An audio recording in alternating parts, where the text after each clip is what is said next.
Let's go through a quick walkthrough of my process for making 7 jars of your own drippy corn. This is the corn I use. It's just whole corn from Atwood's. Costs like $9 for 40 pounds. 5 pounds of corn in the bucket. About a quarter cup of corn syrup in the bucket.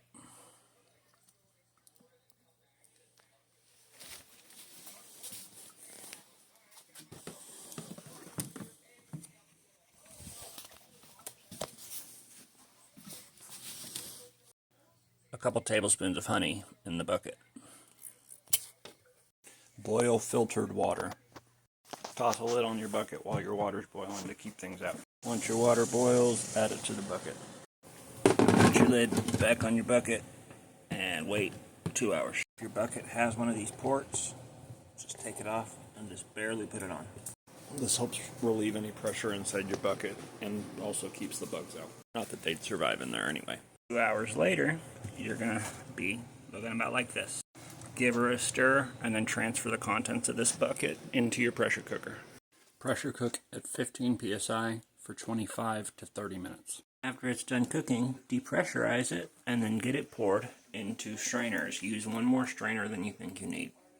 The corn is going to sit for an hour. Every 20 minutes, come through and stir up the corn in the strainers. Also, wash a pressure cooker immediately. This is the easiest time to wash it while you're working with corn. Alright, it's been an hour. I've stirred it 3 times. Now it's time to add our vermiculite. This step is optional. If you do decide to use vermiculite, you're going to need somewhere close to about 1/5 of a pound. You're also going to need a bucket, and you're going to need your jars. I prefer these port lids, but you can just use normal jar lids. Flip the lids upside down though. This keeps it from sealing on you and sucking in air when you open it up. You're also going to need some foil here in a minute. Take the bucket you're going to work with and put all of the jars you're going to fill in your bucket. First thing we got to do is add a thin layer of vermiculite across the bottom of each of these jars, like this. By doing it in the bucket, anything that we spill ends up in the same bucket we're working in. You want your jars to look like this. After that, spread out the little bit that you spilled, because you're always going to spill something, and sprinkle one of your strainers in here. Then sprinkle a little bit of your vermiculite in. Stir this before you move on. It's going to be really hard to get to the bottom if you don't. It should look about like that when you've got it adhered to the corn. And more of your cooked corn. And another layer of vermiculite. Once again, stir. Add your last strainer of corn and the last of your vermiculite. And once again, stir. Should look like this when you're done. Now you're going to load it into these jars, and you're only going to load it to this line. You want to give it space so you can shake the jar. After you got your jars loaded up, you're going to need to add 2 layers of aluminum foil to the top of every jar. After you got your foils in place, load them all into your pressure cooker and make sure none of them are touching each other. You want them to have room to wiggle around. You also want the bottom grate in your pressure cooker for this. Add enough water that it comes to your second finger over top of the grate. You don't want to overfill this. You never want to fill a pressure cooker more than 50%.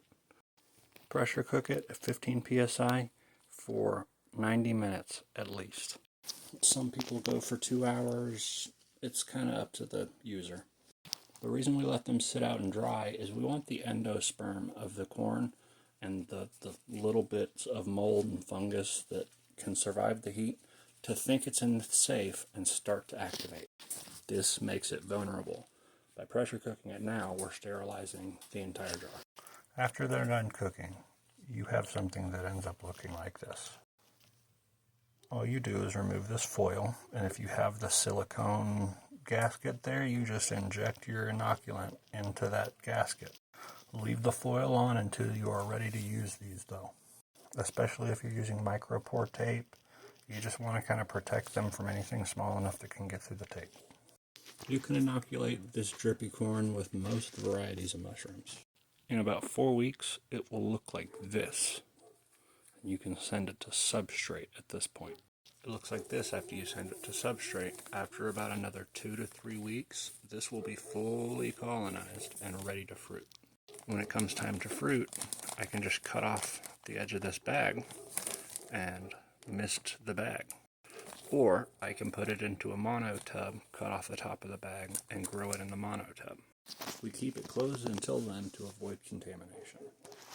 Hope this helps y'all learn how to make this awesome grain starter. If you work with liquid cultures, this works excellent with liquid cultures. It's got a food that they're very familiar with already. This works great for agar to grain transfers. I'm actually making a bag on the side.